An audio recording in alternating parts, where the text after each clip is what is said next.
بسم الله الرحمن الرحيم يسبح لله ما في السماوات وما في الأرض الملك القدوس العزيز الحكيم هو الذي بعث في الأميين رسولا منهم يتلو عليهم آياته ويزكيهم ويعلمهم الكتاب والحكمة وإن كانوا من قبل لفي ضلال مبين وآخرين منهم لما يلحقوا بهم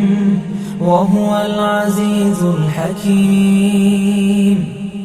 ذلك فضل الله يؤتيه من يشاء والله ذو الفضل العظيم مثل الذين حملوا التوراة ثم لم يحملوها كمثل الحمار يحمل أسفارا بئس مثل القوم الذين كذبوا بآيات الله والله لا يهدي القوم الظالمين قل يا أيها الذين هادوا إن زعمتم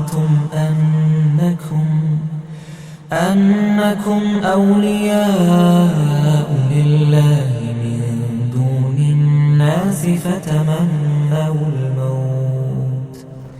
فتمنوا الموت إن كنتم صادقين ولا يتمنونه أبدا بما قدمت أيديهم والله عليم بالظالمين قل إن الموت الذي تفرون منه فإنه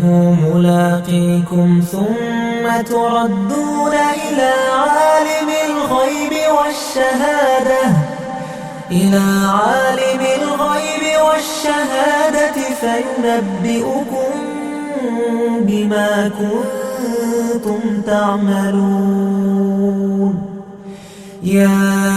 أيها الذين آمنوا إذا نودي للصلاة من يوم الجمعة فاسعوا إلى ذكر الله وذروا البيع ذلكم خير لكم إن كنتم تعلمون فإذا قضيت الصلاة فانتشروا في الأرض وابتغوا من فضل الله واذكروا الله كثيرا لعلكم تفلحون وإذا رأوا تجارة أو لهوا انفضوا إليها وتركوك قائما قل ما عند الله خير من اللهو ومن التجارة